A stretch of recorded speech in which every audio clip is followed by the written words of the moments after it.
«Felicidades, estás despedida», se burló el hijo del dueño.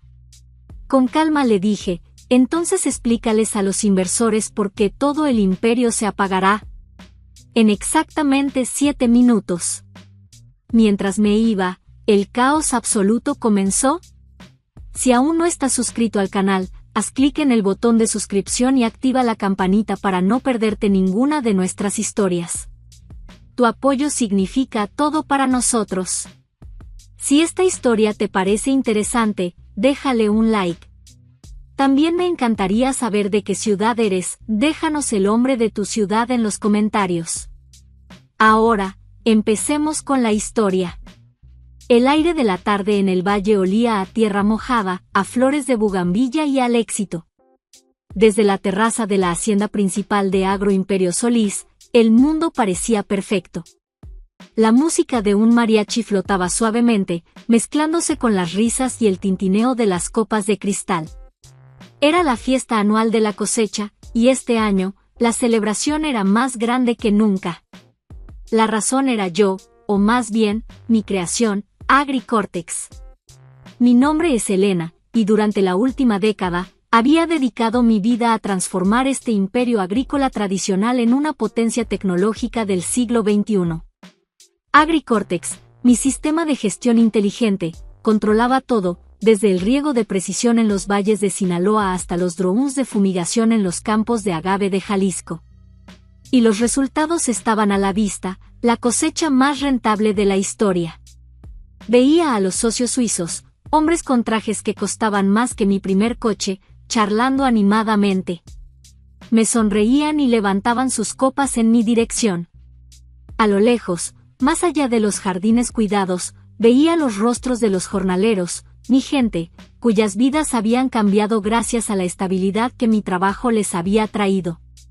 Yo era el puente entre esos dos mundos, y por primera vez en mucho tiempo, sentía un profundo orgullo. Ricardo Solís, el actual CEO e hijo del fundador, se movía entre los invitados con una arrogancia que apenas disfrazaba su inseguridad.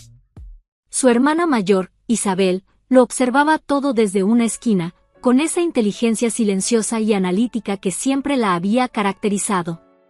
Nuestros ojos se encontraron por un instante, y me dedicó un leve asentimiento de respeto. Ella sabía, como todos, quién era la verdadera arquitecta de todo aquello. Cuando la fiesta empezó a decaer y los invitados más importantes comenzaron a marcharse, Ricardo tomó un micrófono. Su voz, amplificada, cortó el murmullo general. Amigos, colegas. Antes de terminar, me gustaría pedirle a todo el personal directivo y a nuestros empleados de confianza que nos acompañen en la sala de juntas para un brindis final. Un agradecimiento especial por este año increíble. Una extraña sensación de frío recorrió mi espalda, pero la ignoré. Entramos en la imponente sala de juntas, con su enorme mesa de caoba pulida y sus sillas de cuero. Nos sirvieron copas de un tequila extra añejo. El ambiente era de euforia contenida. Ricardo se puso de pie en la cabecera de la mesa. Quiero agradecerles a todos, comenzó, paseando la mirada por la sala hasta que sus ojos se posaron en mí. Y en especial, quiero agradecer a Elena por sus 10 años de servicio. Hizo una pausa dramática. Su dedicación ha sido fundamental para llegar a donde estamos hoy. Y es por eso que, para poder entrar en una nueva era de liderazgo, una con una visión renovada, he decidido que su puesto como directora de innovación queda disuelto, efectivo inmediatamente. El silencio fue tan absoluto que pude oír el zumbido del aire acondicionado. Dejó una caja de cartón vacía sobre la mesa. Para tus cosas personales, dijo con una sonrisa helada que no llegó a sus ojos. La humillación fue como una bofetada. Calculada, profesional y brutalmente pública. Vi a mi primo Javier, el chico al que yo misma había formado y traído a la empresa, bajar la mirada, pálido, sin atreverse a mirarme. No lloré. No grité. Un pulso helado y constante comenzó a latir en mis sienes. La tristeza se evaporó y en su lugar quedó una calma cortante como el filo de un cuchillo. Me levanté lentamente. Dejé mi copa intacta sobre la mesa. Ignoré la caja de cartón. Caminé con paso firme hasta Ricardo. Todos los ojos estaban fijos en mí. Me quité el gafete de la empresa, el que llevaba mi nombre y mi foto, y lo puse suavemente sobre la caoba pulida. El ligero sonido pareció un trueno en el silencio sepulcral. Entiendo, Ricardo. Decisión de negocios, dije, y mi voz, aunque baja, resonó clara y firme. Entonces, como tu última empleada leal, permíteme darte un consejo de negocios gratuito. Me incliné ligeramente hacia él. Tienes exactamente 5 minutos para preparar cómo vas a explicarle al consejo, a los suizos y a los holandeses porque el sistema de riego, los drones de fumigación, lo más importante, el acceso a la bóveda de patentes de nuestras semillas genéticamente modificadas, se van a apagar por completo. Me erguí y lo miré directamente a los ojos. Vi un destello de confusión, de arrogancia, pero debajo, una diminuta semilla de pánico. Buena suerte, concluí. Me di la vuelta y salí de la sala. El sonido de mis tacones sobre el mármol del pasillo era lo único que se oía.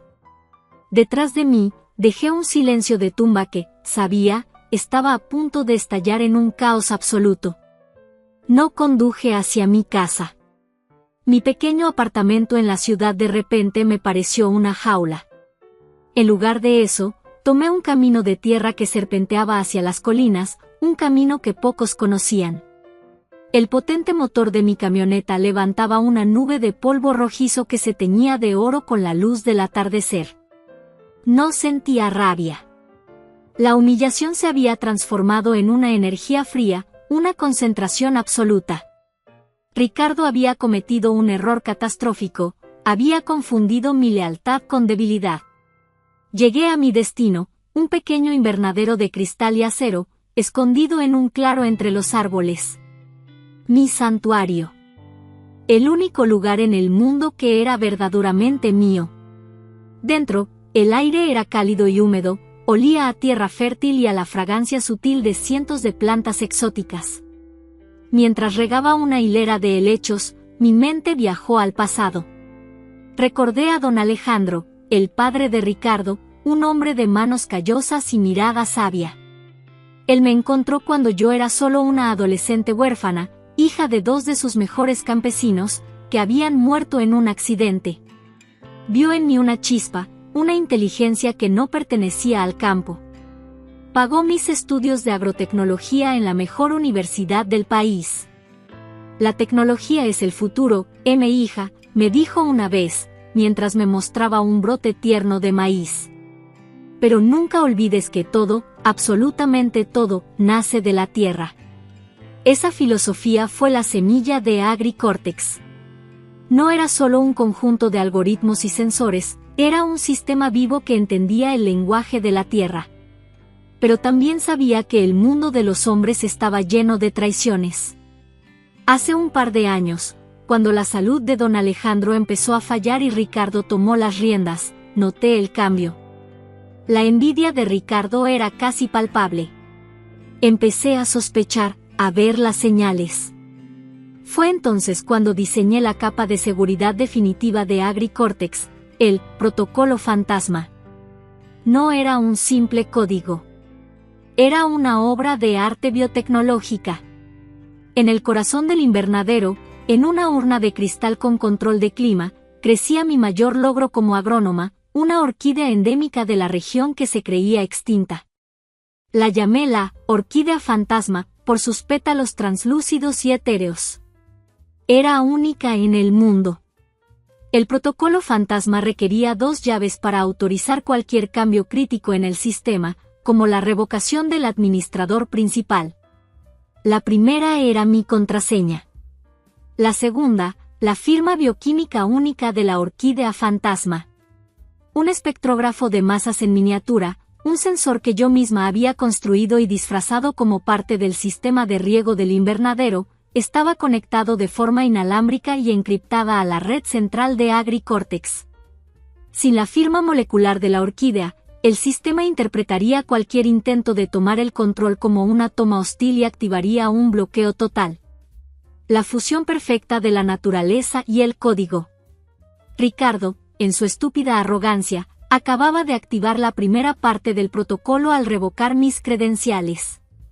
Había girado la primera llave. Ahora, la decisión de girar la segunda era mía. Miré la delicada flor. Era hermosa y letal. Pensé en mis padres, que dieron su vida por esa tierra. Pensé en don Alejandro, cuya confianza Ricardo había traicionado. Y pensé en mí, en 10 años de mi vida que intentaban borrar con una caja de cartón. La piedad no era una opción. Era una debilidad que no podía permitirme. Con una delicadeza casi reverencial, tomé la maceta con la orquídea y la coloqué sobre la base del sensor. Por mis padres, susurré. Por don Alejandro. Y por mí. Una pequeña luz en el dispositivo parpadeó, cambiando de un rojo expectante a un verde definitivo. La firma bioquímica había sido leída y aceptada. El cerrojo se había activado. Saqué mi teléfono personal, el único dispositivo además del sensor que tenía acceso a un monitor de estado privado del sistema. En la pantalla, el mapa de operaciones de Agro Imperio Solís, que antes brillaba con miles de puntos de datos verdes, empezó a apagarse. Primero, los sistemas de riego en el norte. Luego, la red de drones en el oeste. Después, la logística de transporte, los servidores de datos, y finalmente, el acceso a la bóveda de patentes, la joya de la corona. En menos de un minuto, el mapa quedó completamente negro. Agro Imperio Solís, la potencia multimillonaria, acababa de ser desconectado del mundo. Estaba ciego, sordo y mudo. Y solo una persona en el planeta sabía cómo despertarlo. Apagué el teléfono de trabajo y lo lancé al asiento trasero de la camioneta. Era un ladrillo inútil, un símbolo de una vida que acababa de terminar. En mi teléfono personal, solo tenía un contacto que me importara en ese momento, el de Isabel Solís. Sabía que llamaría. Era demasiado inteligente como para no entender que el pánico y las amenazas no funcionarían conmigo. Mientras esperaba, abrí mi laptop personal y accedí a un archivo encriptado que llevaba meses construyendo.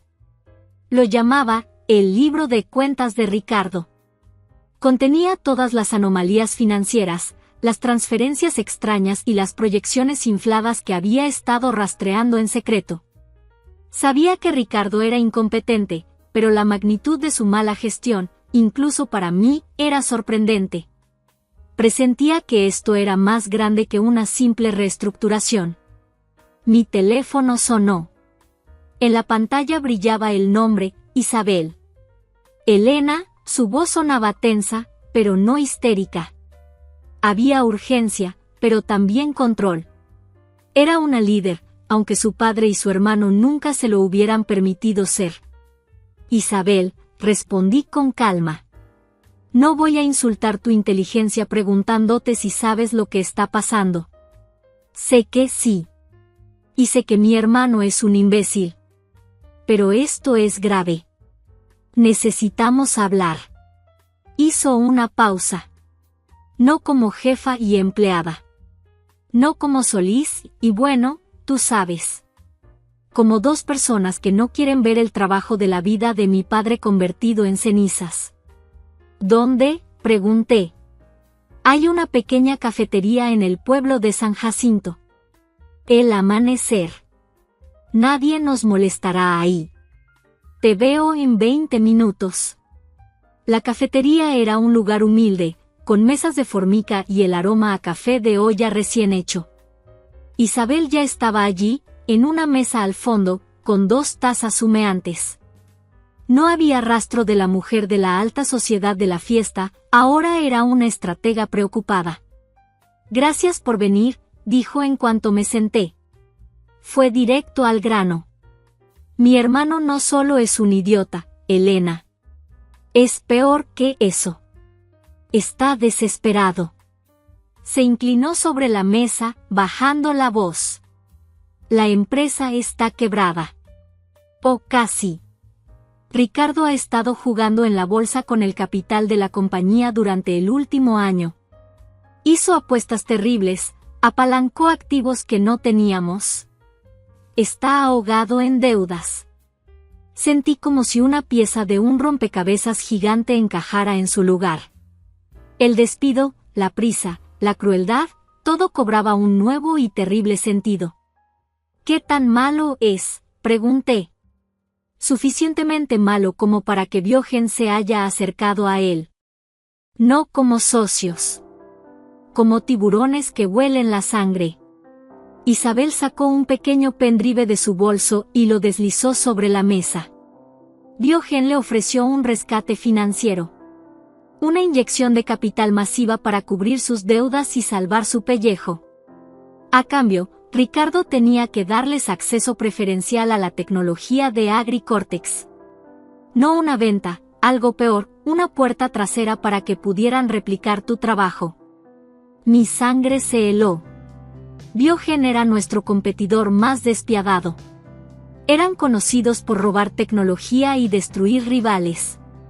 Te despidió, continuó Isabel, con una furia fría en sus ojos, porque eres la única persona en el mundo que se habría dado cuenta del sabotaje técnico que implicaba ese trato.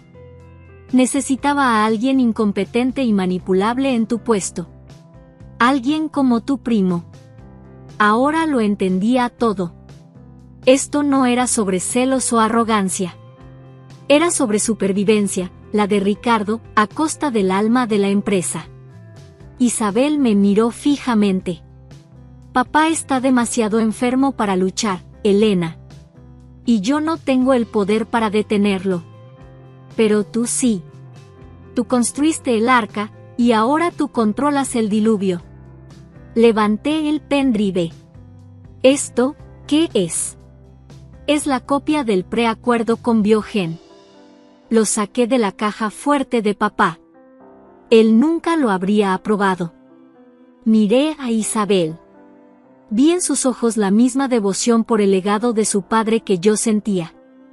No éramos amigas, pero en ese momento, nuestros objetivos estaban perfectamente alineados. Ayúdame a entrar en la hacienda esta noche, Isabel, dije, mi mente trabajando a toda velocidad. Dame la información que necesito, la que no puedo obtener por medios técnicos, y yo salvaré el legado de tu padre. Pero que quede claro, lo salvaremos bajo mis condiciones. Isabel asintió sin dudar. Ricardo tiene una junta telefónica de emergencia con los abogados a las 8 en la biblioteca de la hacienda. Están tratando de encontrar una manera de demandarte. No saben de la deuda, por supuesto.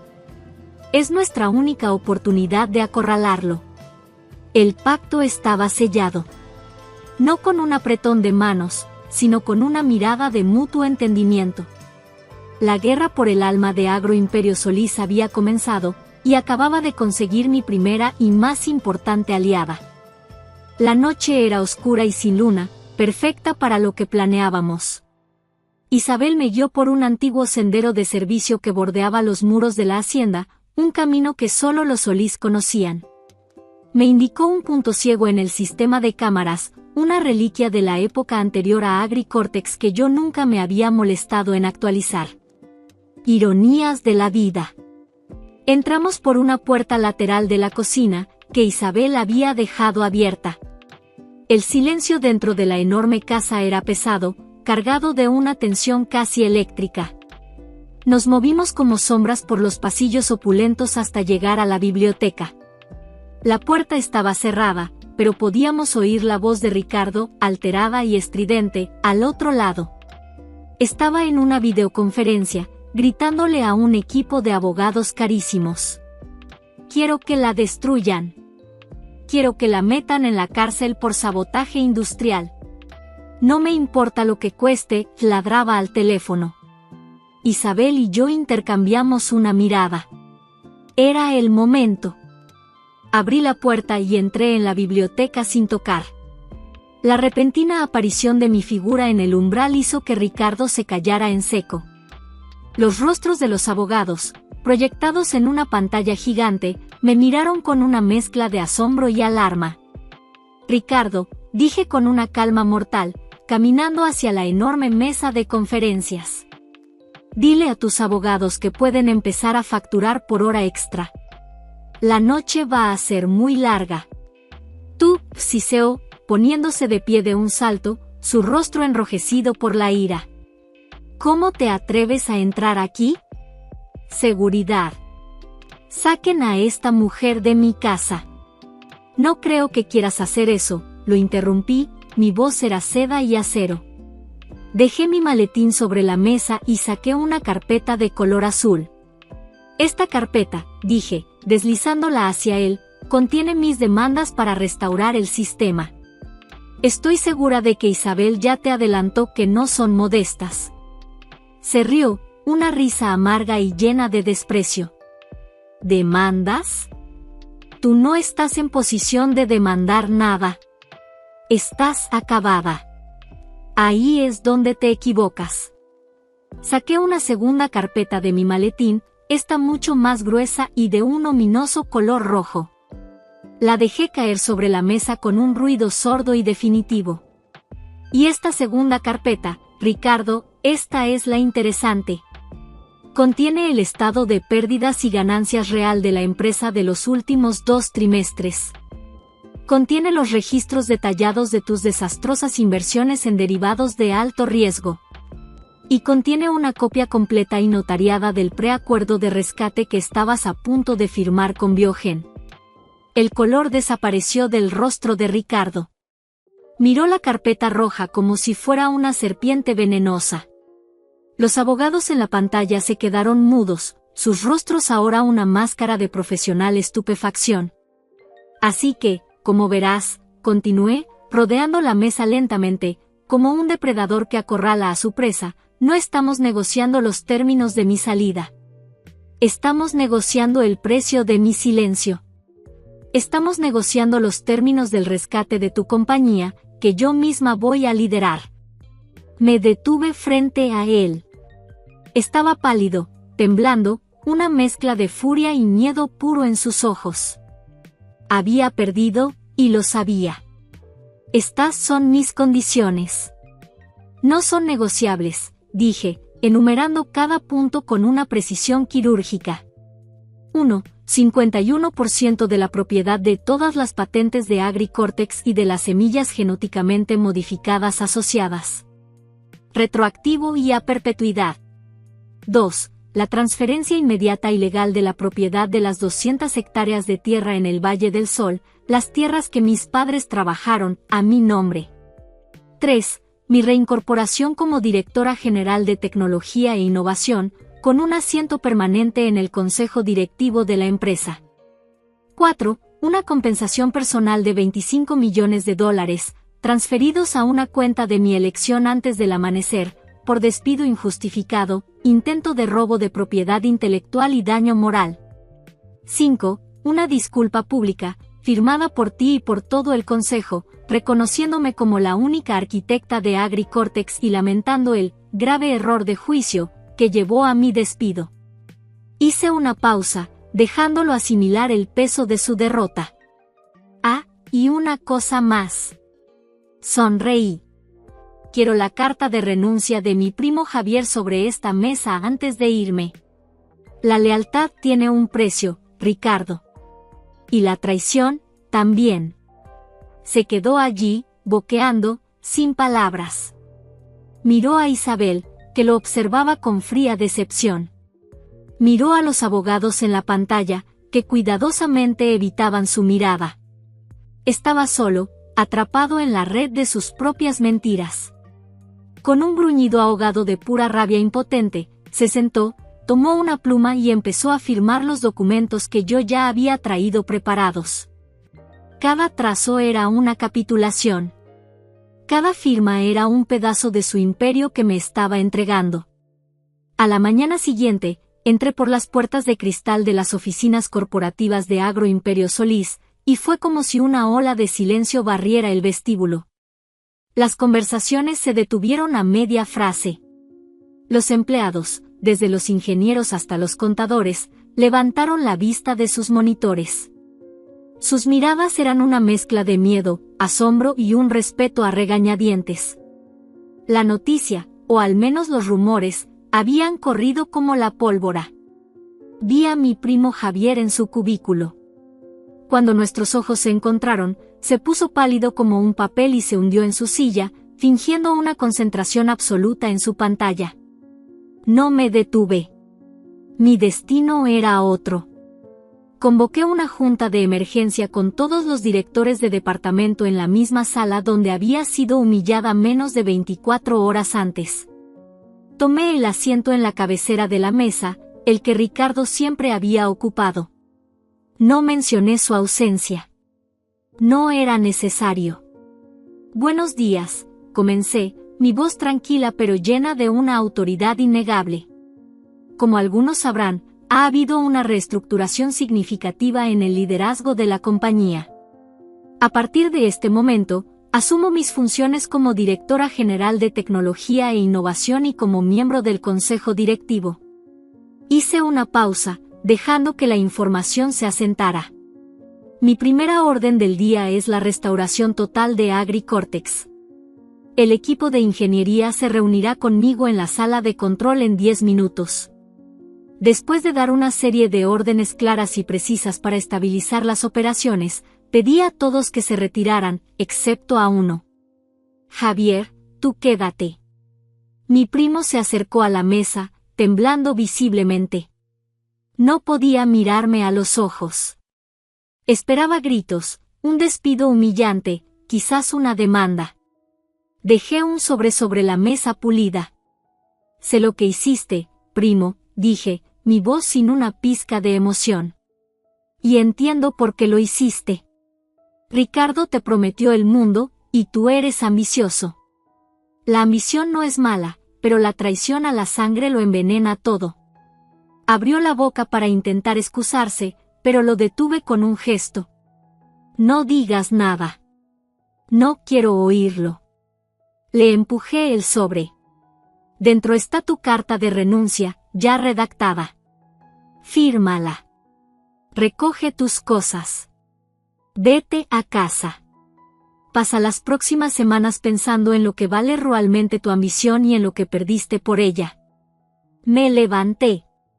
Quizás algún día, cuando aprendas lo que significa la lealtad, nuestros caminos se vuelvan a cruzar. O quizás no. Salió de la sala sin decir una palabra, un hombre roto. No sentí satisfacción, solo una fría resolución.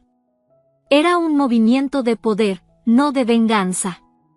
Un líder no se rebaja a destruir a los peones. Más tarde, en la sala de control, rodeada por los ingenieros jefe que me miraban como si fuera una especie de hechicera, inicié el protocolo de restauración. En las pantallas, el mapa de Agroimperio Solís volvió a la vida, las luces verdes parpadeando una tras otra como un amanecer acelerado. Pero no desactivé el protocolo fantasma. Simplemente lo puse en un estado latente, un guardián silencioso.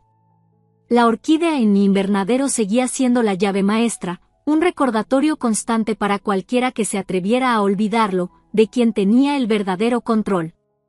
Esa tarde, en la junta oficial del Consejo Directivo, Isabel presentó formalmente la evidencia de la mala gestión y el intento de sabotaje de Ricardo. Con mi nuevo poder como accionista mayoritaria de la propiedad intelectual y mi asiento en la mesa, la votación fue una mera formalidad. Ricardo Solís fue destituido de forma unánime y permanente de la compañía que llevaba su nombre. Lo vi por última vez cuando era escoltado por la seguridad fuera del edificio. Nuestros ojos se cruzaron a través del cristal del vestíbulo. Su mirada no era de rabia, sino de un odio puro e impotente. Era la mirada de un matón que finalmente ha sido golpeado por su víctima, y no puede comprender cómo ha sucedido. Sabía que no se rendiría. Un animal herido es siempre el más peligroso. Las semanas que siguieron fueron un torbellino de trabajo. Asumí el rol de CEO interina mientras el consejo buscaba un reemplazo permanente, aunque todos sabíamos que era una formalidad. Yo era la única candidata viable. Me dediqué a estabilizar la compañía, renegociando personalmente con los clientes afectados, asegurando a los inversionistas y, lo más importante, restaurando la moral de los empleados. La atmósfera de miedo que había impregnado la empresa bajo el mando de Ricardo fue reemplazada por una de intensa productividad y un respeto cauteloso hacia mí. Por primera vez en años, Agro Imperio Solís se sentía sano. La calma, como suele ocurrir, era la antesala de la tormenta. Un martes por la tarde, recibí una llamada en mi línea privada. Era un número internacional que no reconocí. Señorita Elena, dijo una voz masculina, suave y pulida como el mármol. Demasiado pulida. Soy yo. ¿Quién habla? Puede llamarme señor Morales. Represento los intereses de Biogen Corp. Un escalofrío recorrió mi espina dorsal. Mantuve mi voz neutral. No creo que tengamos nada de qué hablar, señor Morales. Al contrario, dijo con una risa apenas perceptible. Admiro su reciente adquisición de control. Ha sido una maniobra brillante. Tan brillante, de hecho, que nuestro interés en AgriCortex no ha hecho más que aumentar. Ya no nos interesa una participación, queremos comprarlo todo. Le ofrezco $500 millones. En efectivo. Tómelo como una salida elegante y una jubilación anticipada. Me reí, una risa seca y sin humor. Aprecio la oferta, pero AgriCortex no está en venta. Ni hoy, ni nunca. El tono de Morales cambió. La seda desapareció, revelando el acero que había debajo. Quizás no lo entiende, señorita. No era realmente una oferta. Es una advertencia. Disfrute de su victoria. Suelen ser muy breves. Colgó. Me quedé mirando el teléfono, la amenaza resonando en mis oídos. Sabía que no era un farol. Inmediatamente, abrí la consola de seguridad de AgriCortex en mi computadora. Mis sistemas de alerta, mis guardianes digitales, se volvieron locos. No era un ataque sutil.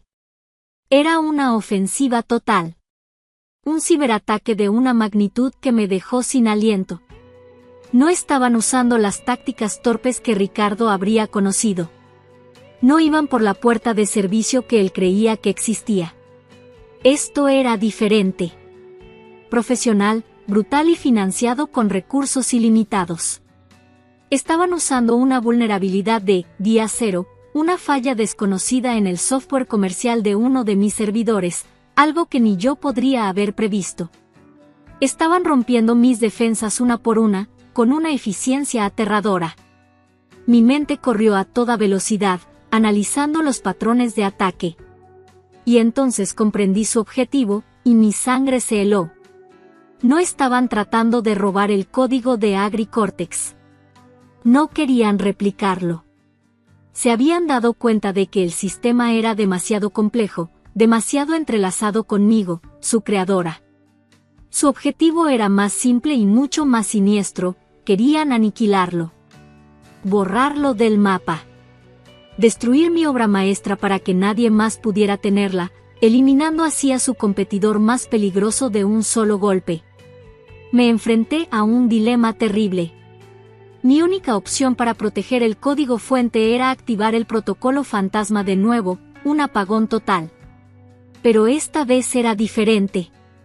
No era un bloqueo controlado, sería un apagón en medio de una invasión digital. El daño podría ser tan catastrófico, tan profundo, que la empresa podría no recuperarse jamás.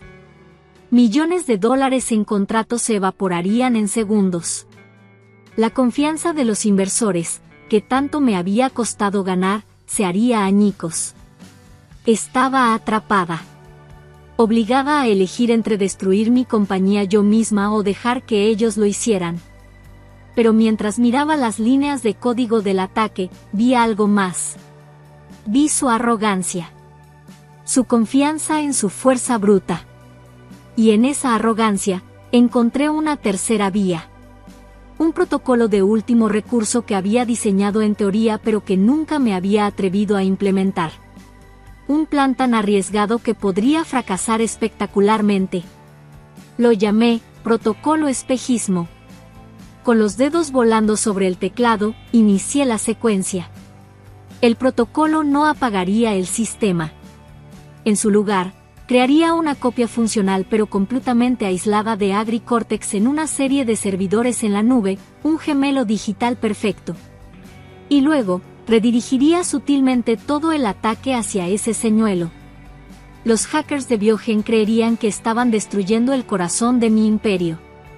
Pero solo estarían atacando a un fantasma. Era una apuesta desesperada. El espejismo no duraría para siempre. Los recursos computacionales para mantenerlo eran inmensos. Pero me daría lo único que necesitaba, tiempo. Un tiempo precioso para lanzar mi propio contraataque. El protocolo espejismo se activó. En mi monitor de seguridad, vi cómo el asalto masivo de Biogen era desviado hacia el sistema señuelo. Era como ver a un ejército de tanques disparando contra un holograma. Por ahora, el verdadero AgriCortex estaba a salvo, oculto tras el velo digital. Pero el reloj corría. Calculé que tenía, como mucho, una hora antes de que se dieran cuenta del engaño o de que mis servidores señuelo colapsaran. No había tiempo para el miedo. La adrenalina cantaba en mis venas. Esta ya no era una batalla de defensa, era una guerra de información, y yo iba a jugar sucio. Mientras sus mejores hackers estaban entretenidos destrozando un fantasma, yo pasé a la ofensiva. Mi objetivo no era su infraestructura, era su estructura de poder. Primero, usando las credenciales de bajo nivel que había obtenido de los documentos del acuerdo fallido de Ricardo, logré acceder a la red interna de comunicaciones de Biogen. No era un acceso de administrador, pero era suficiente. No estaba allí para robar sus secretos, sino para plantar los míos. Inicié una campaña de desinformación quirúrgica. Creé una serie de correos electrónicos falsos, pero increíblemente creíbles, entre ejecutivos ficticios. Forjé registros de transferencias de dinero y memos internos que sugerían, con una lógica impecable, que todo el ataque a Agroimperio Solís no había sido una orden del alto mando, sino una operación encubierta orquestada por un rival interno del señor Morales. Un vicepresidente ambicioso que quería provocar un desastre, culpar a Morales y tomar su puesto. El objetivo era simple: desatar una guerra civil en la cúpula de Biogen, sembrar la paranoia, la desconfianza y la duda. No estaba atacando sus firewalls, estaba atacando su frágil y egoísta cadena de mando. Sabía que en una corporación tan despiadada, la sospecha era un veneno más potente que cualquier virus informático. Mientras el virus de la desconfianza se esparcía por sus servidores, ejecuté la segunda fase de mi plan. El protocolo espejismo no solo estaba distrayendo a los atacantes, estaba registrando cada una de sus acciones. Cada línea de código malicioso, cada dirección IP, cada técnica de hackeo. Tenía una grabación completa e irrefutable de un acto de espionaje y sabotaje corporativo a escala masiva. Compilé todo en un único paquete de datos encriptado: los registros del ataque, la copia del preacuerdo original de Ricardo, la prueba de sus deudas, todo. Pero no lo envié a la prensa ni a la policía. Eso sería demasiado lento, demasiado impredecible. Lo envié a un solo lugar. Usando un canal seguro, envié el paquete directamente al director de un fondo de pensiones de maestros de Ohio. Un hombre de la vieja escuela, conocido por su ética intachable y su aversión al riesgo. Un hombre cuya organización, casualmente, era el mayor accionista institucional de Biogen Corp, con 3 asientos en su consejo directivo. No adjunté amenazas ni demandas. Solo una simple línea de texto: como el mayor inversor en Biogen, pensé que le gustaría ver en qué están usando su dinero. La próxima filtración será al Wall Street Journal. Tienen 60 minutos. Había puesto la bomba en sus manos. Ahora solo tenía que esperar a que ellos mismos la detonaran. Mi trabajo estaba hecho. Apoyé la espalda en mi silla, mi corazón latiendo con fuerza. Miré el reloj. La cuenta atrás había comenzado. Pasaron 47 minutos. 47 minutos de un silencio digital casi absoluto. En mi monitor, podía ver a los hackers de Biogen todavía martillando inútilmente contra el espejismo, ajenos a la tormenta que estaba a punto de desatarse sobre sus cabezas. Y entonces, ocurrió. Como si alguien hubiera accionado un interruptor gigante, el ataque cesó. No disminuyó, no se retiró. Simplemente se detuvo. Todas las luces rojas de mi panel de seguridad se apagaron a la vez. El silencio era más ensordecedor que el ruido del ataque. Sabía lo que significaba, mi mensaje había sido recibido. La purga interna en Biogen había comenzado. Desactivé el protocolo espejismo. El verdadero AgriCortex no había sufrido ni un rasguño. A la mañana siguiente, las noticias financieras eran un terremoto.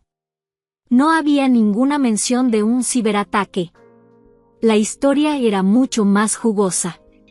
El titular del Wall Street Journal decía, golpe en Biogen, el consejo directivo destituye al CEO y a toda la división de adquisiciones tras una investigación interna por actividades fraudulentas. La narrativa oficial hablaba de una reestructuración masiva para reafirmar los valores éticos de la compañía. El señor Morales y sus secuaces habían sido sacrificados para salvar a la corporación.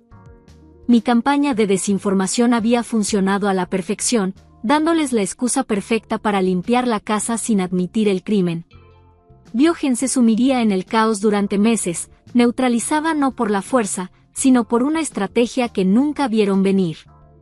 Las noticias sobre Agroimperio Solís fueron aún mejores. Un pequeño artículo mencionaba que la empresa había repelido con éxito un intento de espionaje corporativo, lo que disparó nuestra reputación. Nuestro valor en la bolsa no solo se recuperó, sino que alcanzó máximos históricos. Los inversores ya no me veían como una simple genio técnico o una salvadora afortunada. Me veían como una estratega despiadada y brillante, exactamente el tipo de líder que querían protegiendo su dinero. El consejo directivo votó por unanimidad para hacerme CEO permanente. Meses después, el sol se ponía sobre el Valle del Sol, tiñendo el cielo de naranja y púrpura. Estaba de pie en la cima de una colina, la brisa fresca agitando mi cabello. A mis pies se extendían las 200 hectáreas de tierra que ahora eran legalmente mías. La tierra por la que mis padres habían sudado y soñado. Isabel se paró a mi lado. Ahora era mi directora de operaciones, mi mano derecha, la socia que siempre debió haber sido. Juntas, habíamos limpiado la empresa de la corrupción de Ricardo y la habíamos hecho más fuerte y rentable que nunca. Lo logramos, Elena, dijo, su voz llena de una satisfacción tranquila. Salvamos el legado de mi padre. Yo miré hacia el horizonte. En el valle que se oscurecía, cientos de pequeñas luces comenzaron a parpadear, moviéndose en patrones ordenados sobre los campos. Eran los drones de AgriCortex, los guardianes de nuestro nuevo imperio, iniciando su trabajo nocturno. La vista era hermosa, un ballet de tecnología y naturaleza. No, Isabel, respondí, una pequeña sonrisa formándose en mis labios, una sonrisa que guardaba el peso de todo lo que habíamos pasado y todo lo que estaba por venir. Apenas estamos empezando.